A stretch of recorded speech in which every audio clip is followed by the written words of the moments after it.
Hola, sean todos ustedes bienvenidos a esta nueva entrega. Continuamos con el siguiente tema que son las enfermedades exantemáticas en pediatría. Bueno, las enfermedades exantemáticas en pediatría son aquellas de presentación frecuente en la infancia, cuya etiología predominantemente es infecciosa y su curso es benigno y autolimitado, con una incidencia importante en atención primaria. Estas entidades fueron descritas o tomaron ya interés ya a principios del siglo XX. Determinando que las fueran numerando para diferenciar unas de otras en una lista todavía inconclusa de acuerdo con el orden en el que fueron descritas y separadas nosológicamente. La primera enfermedad descrita fue el sarampión, seguida por la escarlatina y la rubiola. También había una cuarta enfermedad, pero que hoy en día se sabe que no es más que una presentación atípica de la escarlatina. La quinta enfermedad es el eritema infeccioso y la sexta la rosella infantil o exantema súbito, cuyos agentes causales se identificaron ya en la década de los 80 como el parvovirus B19 y el herpesvirus humano 6, respectivamente. Entonces, las enfermedades exantemáticas tienen su etiología infecciosa en la mayoría de los casos y entre los principales virus implicados tenemos al sarampión, la rubiola, el eritema infeccioso, la roceola, la varicela, el enterovirus, con más de 30 serotipos ya identificados, el adenovirus y el Epstein-Barr.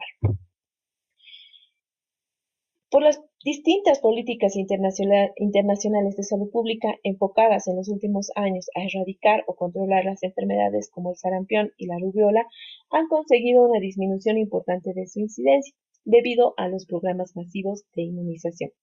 En este contexto, muchos de los exantemas maculopapulares que se presentan en la práctica clínica en edades pediátricas lo hacen en individuos vacunados frente al sarampión y la rubiola, y las características clínicas de estos procesos se han de ver alteradas.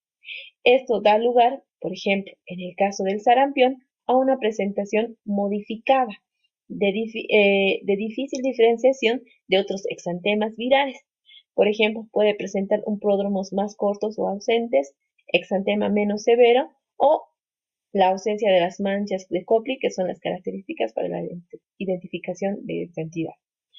Estos aspectos, o ambos aspectos, han contribuido a una disminución de la incidencia de la enfermedad junto con el aumento del porcentaje de casos vacunados que presenta de presentación de una clínica leve, de que van a determinar que tanto los médicos generales, enfermeras, así también los pediatras, puedan estar menos familiarizados con el diagnóstico.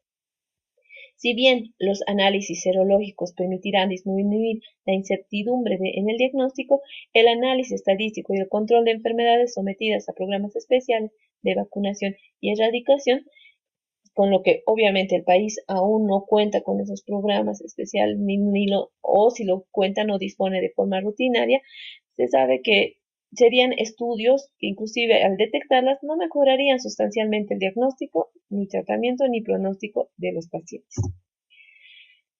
Nosotros debemos diferenciar las distintas lesiones para poder identificar a qué tipo de exantema nos estamos enfrentando.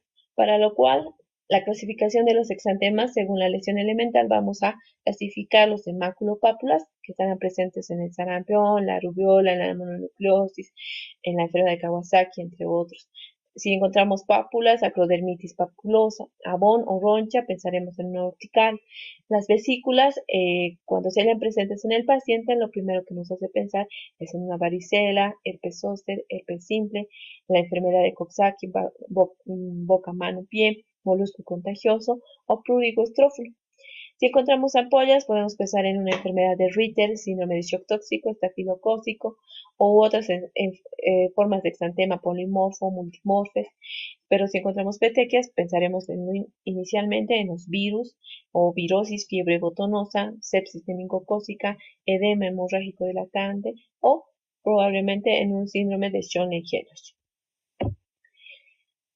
Para establecer el diagnóstico, por lo tanto, será importante considerar y resaltar que debemos tomar en cuenta las manifestaciones clínicas y los antecedentes epidemiológicos. Dentro de las manifestaciones clínicas se tomarán en cuenta las características del periodo prodrómico, signos patognomónicos, características de la fiebre, el compromiso de otros sistemas respiratorios, como ser los sistemas respiratorios, si hay presencia de adenopatías o compromiso ganglionar, visceromegalias o una alteración del estado neurológico, además de la morfología y la distribución de las lesiones. Dentro de los antecedentes epidemiológicos se tomarán en cuenta principalmente la edad del niño, el ambiente epidemiológico, el área geográfica, el estado de inmunización, los antecedentes de atopía, ingesta de fármacos o exposición a fármacos o tóxicos.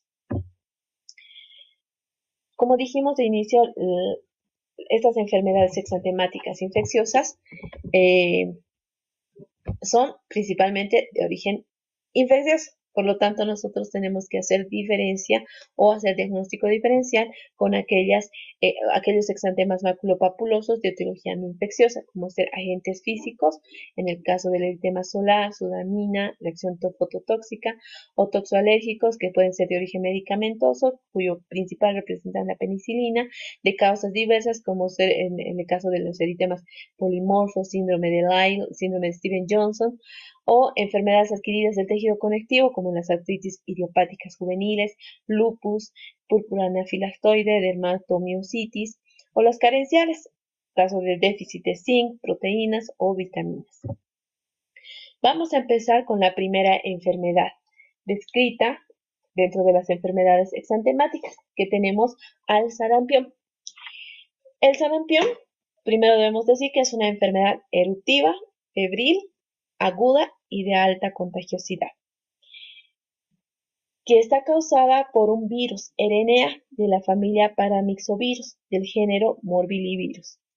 En el periodo prodrómico y al inicio de la erupción, el virus se encuentra en las secreciones nasales, en la sangre y en la orina, y puede permanecer activo durante 36 horas a temperatura ambiente. Como bien sabemos, hasta 1963, o cabe decir que desde 1963, en que se inició la vacunación, era la enfermedad exantemática más frecuente, con brotes epidémicos, causante del 7% de las muertes en menores de 5 años, especialmente debajo de los niños de 3 años, niños desnutridos y de condiciones socioeconómicas deficientes.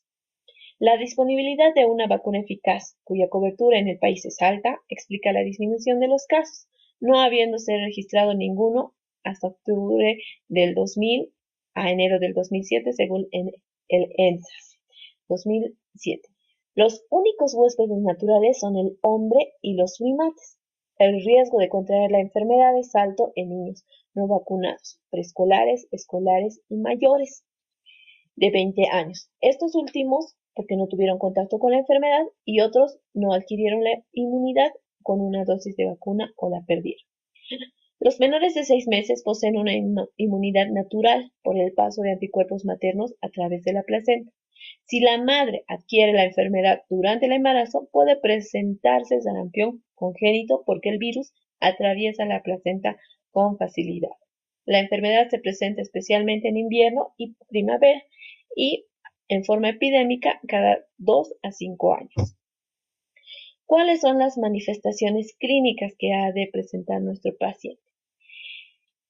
Bueno, en su forma habitual, el sarampión evoluciona según el ciclo perfectamente definido en 4 periodos. Periodo de incubación, que es asintomático, oscila desde el contagio hasta la aparición de los primeros síntomas y dura 2 semanas en promedio.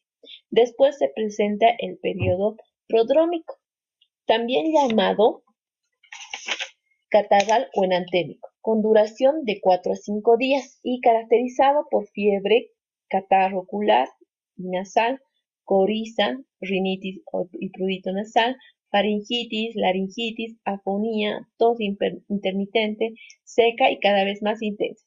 La carita del bebé se va a ver abotagada y enantematosa, como aquí podemos ver en la fotografía.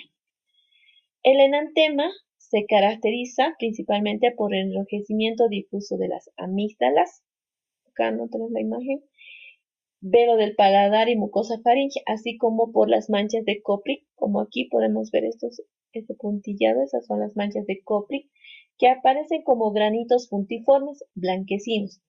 También se conocen como granitos de sal, rodeados por un halo rojizo a nivel de la cara interna de los carrillos.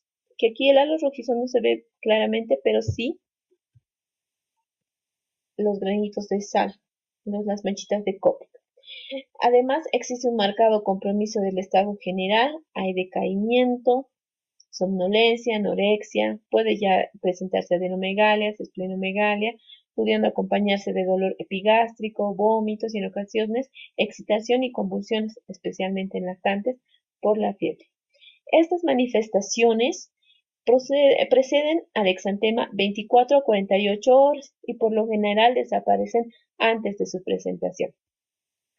Cuando ya hay la aparición del exantema, esto va a marcar el inicio del periodo de estado de la enfermedad y se presenta tras la remisión de la fiebre y los signos catarrales. En este momento de la aparición de la erupción, la temperatura nuevamente se va a elevar. Tras remitir, nuevamente se eleva, y las manifestaciones catarrales adquieren su máximo apogeo y existe un mayor compromiso del estado general del paciente. La erupción maculopapular, característica del sarampión, es de color pardo rojizo, comienza en la cara y cuello y progresa hacia abajo, hacia troncos y extremidades y se va a generalizar generalmente al tercer día. Las lesiones de la cara y cuello y parte superior del cuello tienden a ser confluentes. Las de la parte inferior del tronco y extremidades suelen ser discretas.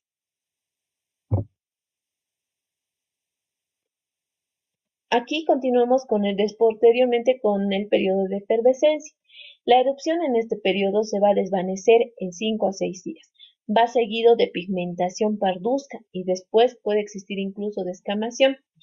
En este periodo sí se puede observar adenomegalias, diarrea, vómitos, laringitis y dolor abdominal. Y la reaparición, si es que nuevamente pudiese reaparecer la fiebre, puede hacernos sospechar en que existe una complicación.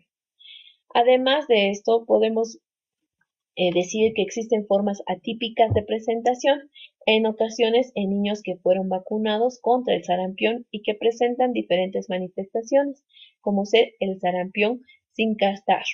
Este se va a caracterizar porque la fiebre es moderada, el catarro es leve o ausente y el primer signo que sugiere la enfermedad es el exantema. O presenta lesiones de tipo si es que presentase de tipo eritematoso, urticariano, papuloso, petequial, purpúrico, distribuido preferentemente en muñecas, pies y tobillo. Otra forma atípica de presentar es el sarampión hemorrágico o negro, que es una forma severa pero rara, que empieza bruscamente con hipertermia, delirio, estupor, convulsiones y a veces coma, evolucionando con una marcada dificultad respiratoria y erupción hemorrágica en piel, mucosas, con pérdida sanguínea que no se puede controlar y casi siempre concluye en la muerte del paciente. Las complicaciones que va a presentar el sarampión. La principal complicación presentada en el sarampión es la bronconeumonía. La gravedad del sarampión va a estar dada por diversas complicaciones, como dijimos. La principal, la bronconeumonía. Esto se va a deber a la extensión del proceso viral asociado a una invasión bacteriana secundaria o ambas circunstancias. Entre otras complicaciones tenemos la otitis media, la encefalitis, la laringitis, la laringotraqueitis, la blefaroconjuntivitis, diarrea y también no podemos dejar de pensar en que también otra de las complicaciones es la apendicitis. Como dijimos de inicio, la bronconeumonía representa la causa más frecuente de muertes, sobre todo en lactantes, niños desnutridos e inmunocomprometidos. Otra complicación importante que presenta esta entidad es la panencefalitis esclerosante, que es una degeneración del sistema nervioso. Es muy raro verlo, pero es a la vez muy grave. Aparece a los 5 o 7 años pasada ya la enfermedad. Se caracteriza por presentar convulsiones, deterioro intelectual y de la conducta y la incidencia es de 1 en 1.000.000. Si el sarampión afecta a la mujer embarazada en el primer trimestre, hay riesgo de malformaciones, aborto o bajo peso al nacimiento. El diagnóstico. El diagnóstico principalmente se establece en base al cuadro clínico. Con una buena anamnesis y un examen físico adecuado se puede llegar al diagnóstico. El diagnóstico laboratorial se va a basar en pruebas serológicas, como la investigación de anticuerpos IgM específicos por ELISA, fijación de complemento, neutralización y hemoaglutinación indirecta. Esta última, si es positiva al tercer día de la erupción, permite el diagnóstico. También puede aislarse el virus en secreciones y en otros tejidos por cultivo o por la reacción en cadena de la polimerasa. En el hemograma, que es el examen que tenemos en la mayoría de los centros hospitalarios, lo único que nos va a mostrar es leucopenia y una linfocitosis relativa. Su notificación es obligatoria en los casos sospechosos y se debe tomar la muestra de hisopado faríngeo a los 7 días de la erupción y después hasta el mes la muestra de sangre. El diagnóstico diferencial con el cual vamos nosotros a realizar va a ser principalmente con el exantema súbito, la rubiola u otras infecciones como ser las causadas por el ecovirus, el coxsackie, el adenovirus, las riquecias, la mononucleosis infecciosa, toxoplasmosis, la escarlatina, enfermedad del suero, enfermedad de Kawasaki. Otras erupciones de tipo pueden ser tóxicas o medicamentosas. Y el tratamiento. No existe un tratamiento específico, solo medidas de sostén y sintomáticas. No deben administrarse antibióticos, excepto en sobreinfecciones bacterianas.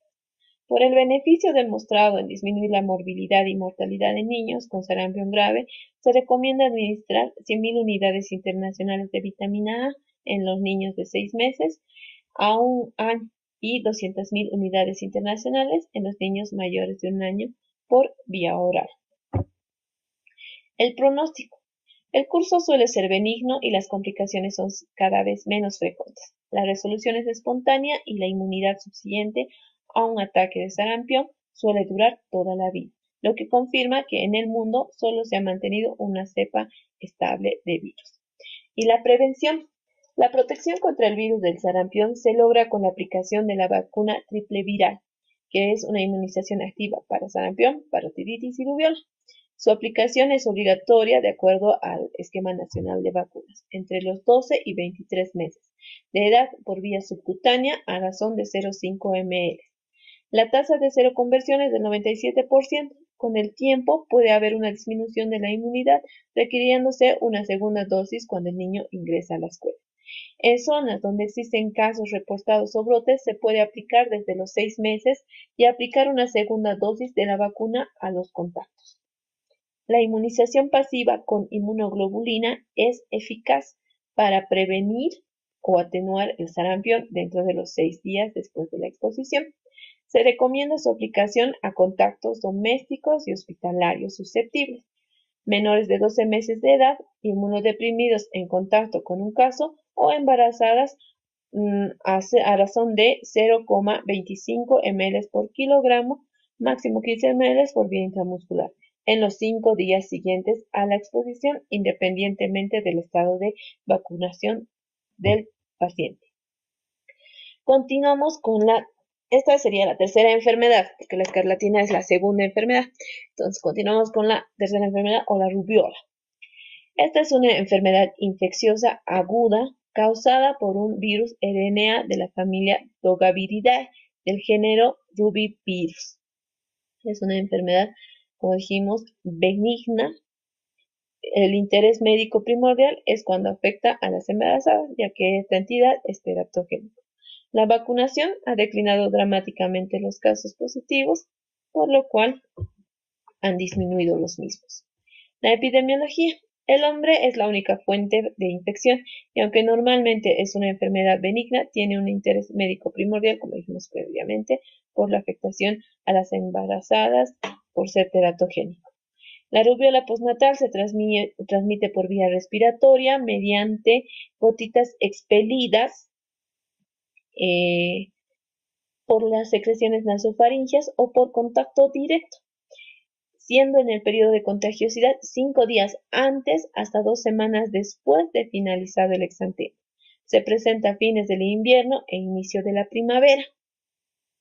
Afecta con mayor frecuencia a niños de entre 5 a 9 años y la vacunación contra la enfermedad ha hecho declinar dramáticamente los casos. Como lo dijimos previamente, las manifestaciones clínicas que va a presentar nuestro paciente. Se calcula que más de la mitad de las infecciones rubiólicas son asintomáticas, lo que dificulta el estudio epidemiológico de la infección. El periodo de incubación va a oscilar entre 14 y 18 días.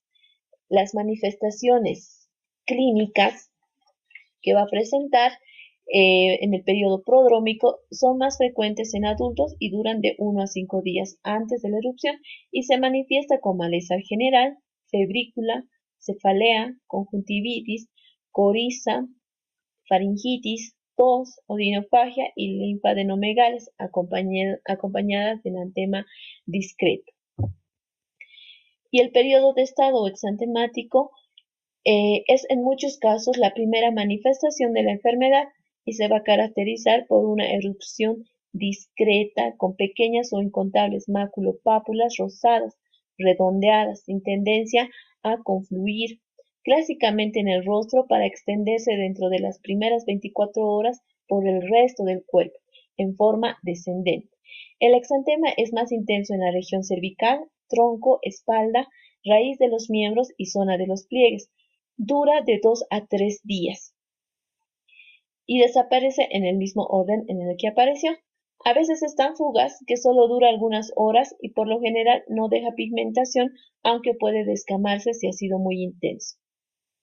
Las linfadenopatías son características de la rubiola, aunque no patognomónicas, y por lo general preceden en algunos días la aparición del exantema, son generalizadas, pero los ganglios más comúnmente comprometidos son los suboccipitales y sobre todo los posauriculares y cervicales. La tumefacción y la sensibilidad de estos son mayores durante el primer día del exantema y pueden palparse después de varias semanas. La fiebre es de baja magnitud. Los niños nacidos de madres que han padecido rubiola en el primer mes del embarazo pueden padecer el síndrome de rubiola congénita hasta en el 50% de los casos y disminuye al 5 a 10% si la infección es al tercer o cuarto mes del embarazo. Estas anomalías que va a presentar son oftalmológicas, cardíacas, auditivas, neurológicas. Dentro de las oftalmológicas, las principales van a ser las cataratas, la retinopatía, el glaucoma y el glaucoma congénito. Dentro de las cardíacas, lo que vamos a evidenciar va a ser la persistencia del conducto arterioso, estenosis periférica de la arteria pulmonar, puede haber coartación, istmo, aorta o necrosis miocárdica, entre otras. Dentro de las auditivas, la principal es la sordera neurosensorial. Dentro de las neurológicas, principalmente el trastorno de la conducta, puede haber meningoencefalitis, retraso mental. Además, todo esto puede estar asociado a ictericia, lesiones dérmicas, adenomegalias, miocarditis, meningoencefalitis, hepatitis, púrpura trombocitopénica, neumonitis intersticial y diarrea. Y aquí, en esta imagen, también podemos reconocer las otras alteraciones que puede presentar, como ser la micrognatia, la microcefalia, una fontanela grande cuando estamos revisando el cráneo de nuestro pacientito. Acá tenemos las imágenes de las lesiones hemorrágicas cutáneas que puede presentar las cataratas, las opacidades corneales, microcefalia, la comunicación o la persistencia del conducto. Y para llegar al diagnóstico, se va a efectuar en base a datos clínicos, basándose en la rápida evolución del exantema, la poca afectación del estado general y la presencia principal de adenopatías. El diagnóstico se va a establecer mediante el cultivo de las muestras nasales, el hisopado faríngeo, sangre, orina y líquido cefalorraquídeo, pero es un procedimiento largo y costoso. Las pruebas de inmunofluorescencia, aglutinación de partículas de látex, hemoaglutinación pasiva y hemólisis en gel y ELISA son de alta sensibilidad. El diagnóstico de rubiola congénita se va a obtener por el incremento de anticuerpos IgM en sangre de cordón y la persistencia de anticuerpos IgG durante el primer año de vida, en lugar de desaparecer a las 3 a 6 semanas. El diagnóstico diferencial hay que establecerlo fundamentalmente con exantema rubelliforme, ya sea producido por el sarampión, enterovirus, adenovirus, virus respiratorio, o las adenopatía por ser dolorosas, que se van a distinguir de la mononucleosis, que puede tener la misma distribución, pero esta no es dolorosa, que va a afectar a otros grupos ganglionares, característicamente los epitropiares. Y para el diagnóstico se puede solicitar además una aglutinación en placa monotest o determinación de anticuerpos heterófilos, Paul-Brunner e inmunofluorescencia. Acá tenemos una imagen para ver las diferencias entre el sarampión, que es en el lado A, en la mitad del cuerpo, y el lado B. Y a la izquierda, esto es en el primer día del exantema, y a la derecha la evolución de los signos al tercer día. Como podemos ver, hay una diferencia incluso en la distribución y en el tiempo en el que se presenta en el exantema para poderlos diferenciar más claramente. El tratamiento. Acá el tratamiento, no hay un tratamiento específico. El tratamiento se basará tomando en cuenta la fiebre, la cefalea, el malestar general, el dolor en ganglios inflamados, para lo cual nosotros podemos hacer el uso incluso del paracetamol a la dosis recomendada según peso del paciente, de 10 a 15 miligramos por kilogramo de peso dosis. El pronóstico en general, la rubiola es una enfermedad benigna que si se adquiere después de la etapa neonatal, pero la infección congénita puede producir abortos o angiopatías, como pudimos ver más adelante, anteriormente. Las complicaciones que puede presentar son ocasionales, y estas serán encefalitis, panencefalitis, trombosis de la arteria carótida, mielitis, neuritis óptica, síndrome de Guillain-Barré, neuritis periférica, púrpura trombocitopénica, miocarditis, pericarditis, conjuntivitis folicular o anemia hemolítica. ¿Cómo vamos a prevenir? Lo principal es, como profilaxis, está indicada la vacuna de virus vivo contra la rubiola en combinación con la vacuna contra el sarampión y parotiditis a partir de los 12 meses hasta los 23. Se administra una dosis única de 0,5 ml por vía subcutánea y le va a conferir inmunidad de por vida. No se recomienda la reinmunización. En niños con rubiola deben ser aislados de la escuela o centro infantil por 7 días después del comienzo del exantema, y los recién nacidos con rubiola congénita son contagiosos hasta el año de edad. Si asisten a guarderías, son un riesgo potencial. Se debe evitar el contacto a mujeres embarazadas, independientemente de su estado de inmunización, de haberse expuesto, y se debe cuantificar inmediatamente anticuerpos. Se le realiza un control a las 3 a 4 semanas de la exposición. Si es positiva la prueba, indica infección y se debe orientar a la madre respecto a la transmisión al feto y el riesgo de las anomalías congénitas que éste pueda presentar. No se recomienda la administración sistémica de las inmunoglobulinas para la profilaxis post-exposición de la enfermedad, como dijimos previamente. Si la embarazada adquiere la infección en el primer trimestre, el recién nacido puede presentar embriopatías, como dijimos, y en los casos sospechosos, nosotros debemos notificar para así hacer la vigilancia epidemiológica correspondiente. Vamos a continuar con el siguiente tema, que es la varicela. La varicela es una enfermedad infectocontagiosa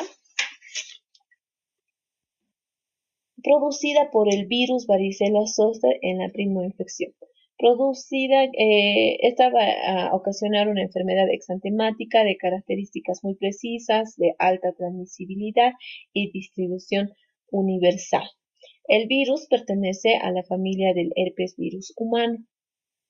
El virus pertenece a la familia de herpes virus humano, es un virus ADN de doble cadena con envoltura y genoma que codifica más de 70 proteínas, algunas productoras de inmunidad y con una timidinacina viral que la hace sensible a algunos antivirales. La primoinfección por el virus desencadena varicela. Pasada la enfermedad aguda, el virus puede quedar almacenado en los ganglios sensitivos dorsales y reactivarse posteriormente, dando lugar al herpes zóster o zona o culebrilla. La varicela, en su área en la epidemiología lo que podemos decir es que la varicela es una enfermedad generalizada, altamente contagiosa, de curso benigno en los niños, a quienes afecta en el 90-95% de los casos, siendo mayor la incidencia en los niños escolares, con epidemias anuales frecuentes en invierno y primavera. El hombre es la única fuente de infección, se infecta por vía respiratoria, conjuntiva y rara vez a partir de lesiones de herpes zóster. La infección por virus de la varicela zóster en un miembro de una familia habitualmente tiene como resultado la infección de prácticamente todas las personas susceptibles dentro de esta familia. Los niños que adquieren la infección en el hogar por exposición a varicela o herpes zóster pueden presentar incluso casos más graves que el caso índice, lo mismo que las personas inmunocomprometidas. La varicela es contagiosa desde las 24 horas hasta las 48 horas antes que aparezcan las lesiones cutáneas, hasta que todas ellas alcancen la etapa de costra. Durante el embarazo es posible el pasaje del virus a través de la placenta. El caso es grave si se produce en el primer trimestre y en la etapa perinatal si la madre desencadena el cuadro 5 días antes del parto, hasta 48 horas después. La varicela puede desarrollarse en el recién nacido hasta los 16 días de vida. Dentro de las manifestaciones clínicas, el periodo de incubación es de 10 a 21 días, pudiendo ser más breve en pacientes inmunocomprometidos. En el periodo exantemático existe poca afectación del estado general. Hay síntomas de un cuadro gripal banal. La fiebre suele desaparecer, como podemos ver aquí en el esquema. Lo más alto es al segundo o tercer día e ir después disminuyendo. Y lo más molesto es el brote, es el prurito cuando se manifiesta el exantema vesicular. Las lesiones son de aparición rápida, polimorfa y evoluciona en pocas horas y simultáneamente de mácula a pápula, luego a vesícula, pústula y costra. Y podemos, con lo que la piel toma un aspecto que se denomina en cielo estrellado, como podemos ver en la imagen. El brote se inicia en la piel cabelluda y el tronco, y luego se extiende al resto del cuerpo, mucosa oral, faringea, traqueal, palpebral y genital. A mayor número de lesiones, mayor es el malestar. Las complicaciones que puede presentar, entre la principal ocasionalmente se presentan complicaciones como ser la principal, la encefalitis. También puede producir meningitis aséptica, neuritis periférica, neuritis óptica, mielitis transversa, síndrome de Guillain-Barré, neumonía primaria por virus varicela zóster, hepatitis, CIHAT o también puede presentar en las embarazadas. Lo que nos va a presentar son carditis, orquitis, pancreatitis, entre otras. Si la embarazada adquiere la infección en el primer trimestre, el recién nacido puede presentar embriopatías como acortamiento de las extremidades, cicatrices monstruosas en piel, cataratas, aplasia medular, microcefalia, calcificaciones cerebrales. Y si el parto es 5 días antes de la enfermedad, no existe el tiempo suficiente para la producción de anticuerpos protectores en el niño, pudiendo desarrollar varicela neonatal, encefalitis, hepatitis y neumonía. El diagnóstico es fundamentalmente clínico y rara vez requiere la confirmación del laboratorio. El aislamiento del virus por cultivo o PCR de las lesiones es el método de confirmación diagnóstica, pero que no se utiliza en la actualidad. La serología, detección de IgG o IgM por ELISA, inmunofluorescencia indirecta, fijación de complemento y látex puede confirmar el diagnóstico. La detección del antígeno viral por inmunofluorescencia directa o reacción en la cadena de polimerasa son específicos. El pronóstico. La infección por el virus de la varicela zoster tiene un curso benigno. El compromiso suele ser mayor en adultos y en inmunocomprometidos. El tratamiento. En niños inmunocomprometidos o inmunocompetentes, la infección tiene un curso benigno. El tratamiento es netamente sintomático, para lo cual nosotros utilizaremos en caso de fiebre el antitérmico o el ibuprofeno, pero nunca debemos indicar lo que es el ácido acetilsalicílico o aspirina, ya que este se ha visto asociado al desarrollo del síndrome de Rey. También se puede utilizar el antiviral, pero no se utilizará en todos los casos, sino en aquellos casos de pacientes inmunocomprometidos o que tengan un compromiso general importante o que exista una complicación neurológica o asociado a trastornos pulmonares o crónicos. La dosis que se dará de la ciclovir es de 40 miligramos por kilogramo peso día, cada 8 horas por 5 a 8 días, hasta 2 días superado el cuadro en algunas ocasiones. Y se lo dará siempre por vía endovenosa, ya que por vía oral no se ha visto que sea efectivo. En el caso de los recién nacidos con madres con varicela en los primeros 4 días antes del nacimiento, se le dará la inmunoglobulina específica. Esta inmunoglobulina específica no elimina la posibilidad de desarrollar la enfermedad, pero esta la va a hacer menos severa. La dosis será de 125 unidades internacionales cada 10 kilogramos y la máxima de 625 unidades internacionales, lo que va a proporcionar la protección de 2 a 4 semanas. En pacientes normales sin desventaja inmunológica, su uso no está autorizado. La profilaxis se la realizará a través de la vacuna de virus bioatenuado, aplicada por vía subcutánea desde el año de vida y va a producir seroconversión del 95% de los casos después de una dosis única. Va a proteger de las formas severas en un 95% y hasta después de 20 años de su aplicación. La frecuencia y magnitud del herpes zóster en los individuos vacunados resulta menor y esta vacuna no forma parte del esquema nacional de vacunación. Continuamos con la segunda enfermedad, la escarlatina. La escarlatina es una enfermedad exantemática aguda, poco frecuente, causada por una bacteria. En este caso, el estreptococo beta-hemolítico del grupo A, el estreptococo piógenes, que es un coco gram positivo, productor de una exotoxina eritrogénica, responsable de la erupción de la escarlatina. Su correcto diagnóstico es clave para la prevención de la fiebre reumática. Epidemiología. Los antecedentes epidemiológicos son similares a los cuadros producidos por cepas no toxigénicas estreptocócicas. Afecta más a escolares, adultos jóvenes y es raro en niños menores de 3 años. Las manifestaciones clínicas que va a presentar. Tiene un periodo de incubación de 12 horas hasta 4 días.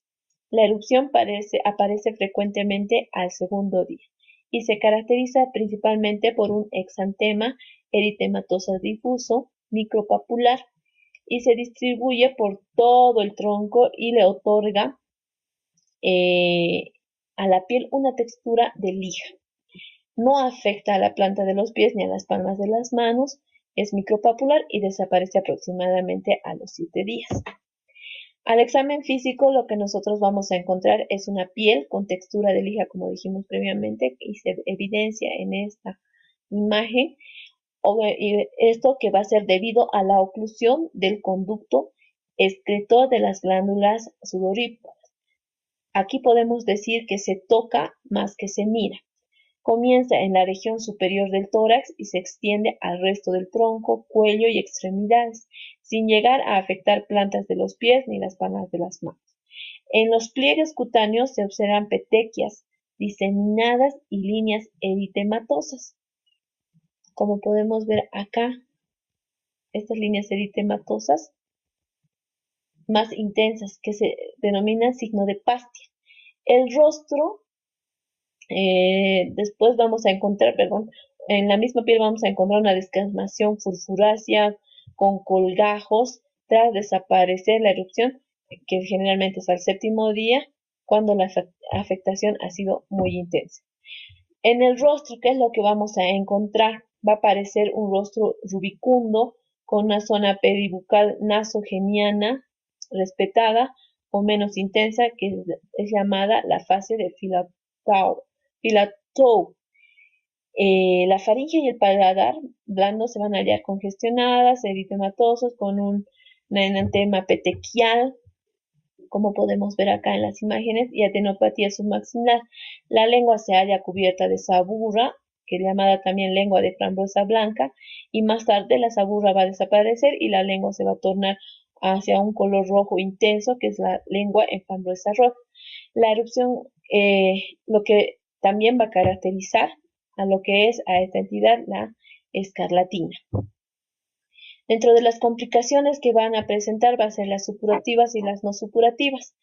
Estas complicaciones supurativas van a ser la otitis media, sinusitis, mastoiditis, adenitis purulenta, celulitis, fascitis, absceso cerebral, absceso hepático y neumonía, entre las menos frecuentes estas últimas. Y las no supurativas, que se van a dar a largo plazo en años, que puede ser fiebre reumática o también glomerulonefritis aguda, que esta última presente principalmente a las 2 a 3 semanas después de la infección. El diagnóstico. El diagnóstico es también clínico, pero nos van a ayudar mucho los cultivos de las lesiones en agar sangre, que van a constituir el método más seguro de diagnóstico. El hisopado de faringe, hemocultivos se seleccionan de acuerdo a las lesiones. Las pruebas para detección antigénica rápida de faringe tienen una sensibilidad variable del 70-90% y los anticuerpos antiestreptocócicos como la streptolicina o ASCO estarán aumentados, pero no son de utilidad en la fase aguda de la enfermedad. Nuevas técnicas de óptico inmunoensayo de hisopado de faringe tiene igual sensibilidad que el hemocultivo, pero aún no está disponible en nuestro medio. Y el hemograma lo que nos va a mostrar, que con lo que disponemos en todos los centros, es vamos a observar una leucocitosis con desvío a la izquierda y además plaquetopenia. El diagnóstico diferencial principalmente lo vamos a realizar con las estafilodermias, con el síndrome de Kawasaki y con las toxicodermias. El tratamiento. Lo que primero nosotros tenemos que decir que el principal objetivo del tratamiento es erradicar al estreptococo de grupo A y evitar el estado de portador, acortar el curso de la enfermedad, reducir la difusión de estreptococos a posibles contactos y evitar las complicaciones supurativas de la enfermedad. Así también disminuir la incidencia de las complicaciones tardías, las no supurativas, por ejemplo. Y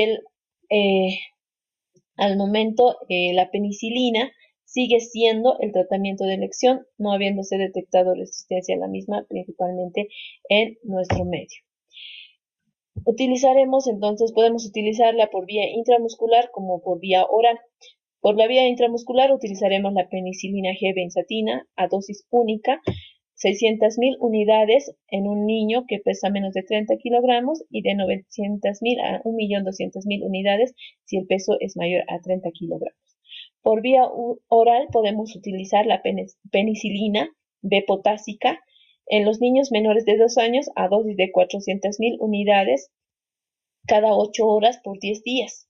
Y en niños mayores de 2 años de 20 a 25 miligramos por kilogramo de peso día cada 8 horas, también por 10 días. Alérgicos a la penicilina, lo que vamos a utilizar serán los macrólidos, como ser la eritromicina a dosis de 40 miligramos por kilogramo de peso día, cada 6 horas por 10 días, o la claritromicina a 15 miligramos por kilogramo de peso día, cada 12 horas por 10 días.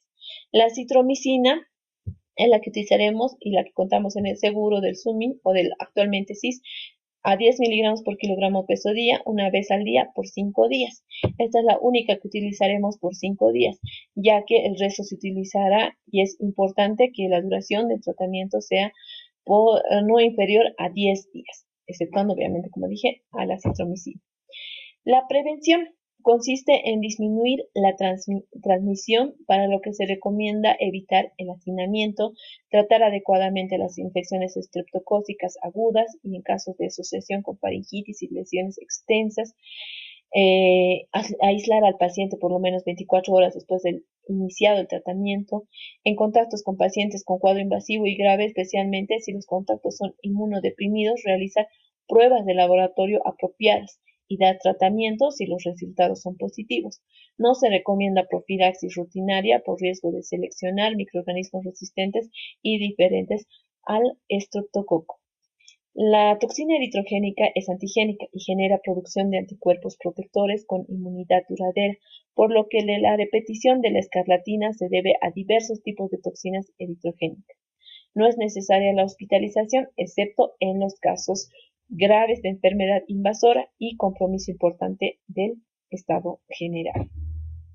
Continuamos con la siguiente enfermedad, que es el eritema infeccioso, más comúnmente llamado quinta enfermedad, que se trata de un proceso exantemático benigno de resolución espontánea, cuya etiología es viral, producido por el parvovirus B19, que es un virus pequeño que contiene DNA y como único agente que infecta al hombre.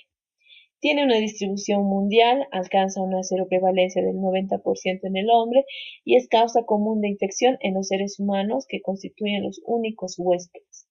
La infección por parvovirus B19 afecta principalmente a preescolares, escolares y la transmisión es a través de secreciones del tracto respiratorio, exposición a sangre o hemoderivados y vertical de la madre al feto en forma de brotes intrafamiliares y en comunidades cerradas como colegios. Se presenta generalmente en primavera y en invierno. Infecta principalmente células precursoras eritroides, como ser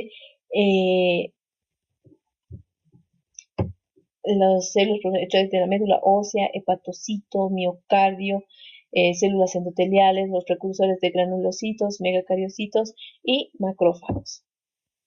Dentro de las manifestaciones clínicas vamos a tener un periodo de incubación, primero tenemos que recordar esto, que es de 4 a 21 días. La fase prodrómica se caracteriza por síntomas sistémicos leves como ser febrícula, cefalea, síntomas gripales y malestar general por 7 a 10 días, seguido por el periodo eruptivo o exantemático, de duración de 2 a 3 semanas que se desarrolla en 3 fases, pero que en ocasiones puede ser asintomática, sin la erupción. En la fase inicial lo que nosotros vamos a observar es una breve aparición o muy leve de las lesiones. El exantema, que se va a apreciar sobre todo en la cara.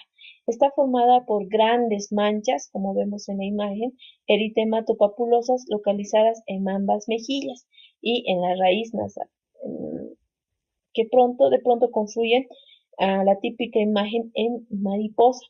Esta es la llamada, son las mejillas abofeteadas o cacheteadas, con palidez peribucal, por lo que se conoce también como la enfermedad de la cachetada.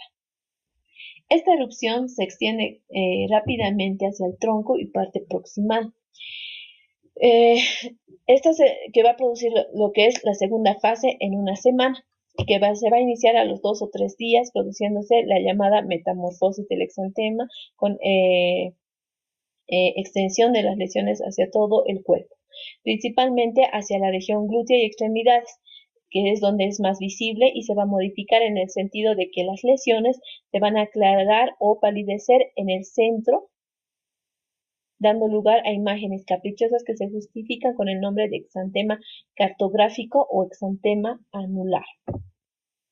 Y la tercera fase del periodo eruptivo, que se va a continuar hasta el mes, que no siempre está presente, pero en esta va a reaparecer transitoriamente la erupción con características de la segunda fase, como dijimos, como mencionas previamente, provocado por la acción múltiple de factores como ser rayos solares, calor, irritación, hasta por el llanto del bebé puede llegar a aparecer por frotación de la piel, entre otros. Las complicaciones que puede presentar en pacientes inmunocomprometidos las complicaciones pueden ser erupciones purpúricas, hemorragias y depresión medular. En el embarazo, que es su principal complicación, es el hidrus fetal con consecuente muerte fetal, también conocido como hidropesia, ¿no es cierto? Y también puede causar crisis aplásicas transitorias. En los adolescentes y adultos puede producir artralgias, artritis o púrpura trombocitopénica o una meningitis aséptica. El diagnóstico. El diagnóstico es clínico y en los casos severos se puede realizar serología, PCR, entre otros. El hemograma dentro de lo que tenemos a mano, el hemograma nos va a mostrar una moderada eosinofilia y las pruebas serológicas nos van a permitir conocer la situación inmunológica o la existencia de una infección reciente mediante la determinación de los anticuerpos IgG e IgM antiparvovirus B19. Las técnicas de hibridación del ADN en tejidos o secreciones también van a ser de gran ayuda. El tratamiento es netamente sintomático. Debemos evitar el ejercicio físico excesivo en nuestros pacientes, pero también se puede administrar en aquellos pacientes inmunocomprometidos o con gran compromiso general o anemia prolongada, la gamma globulina endovenosa para así evitar la morbimortalidad de nuestro paciente.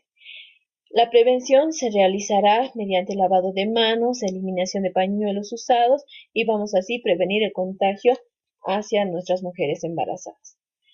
No debemos recordar que no existe una vacuna ni un tratamiento específico antiviral para este tipo de cuadros. Bueno, ahora vamos a hablar de la rociola. La rociola, también conocida como exantema súbito o sexta enfermedad. Es una enfermedad febril, benigna, inespecífica, causada por virus herpes humano 6, subtipo B en la mayoría de los casos, pero también se ha visto implicado el virus herpes humano 7, del género Roseovirus, de la familia Beta herpes virinae, del virus herpes humano. Es un virus ADN emparentado antigénicamente con el citomegalovirus humano, lo que justifica la reactividad cruzada.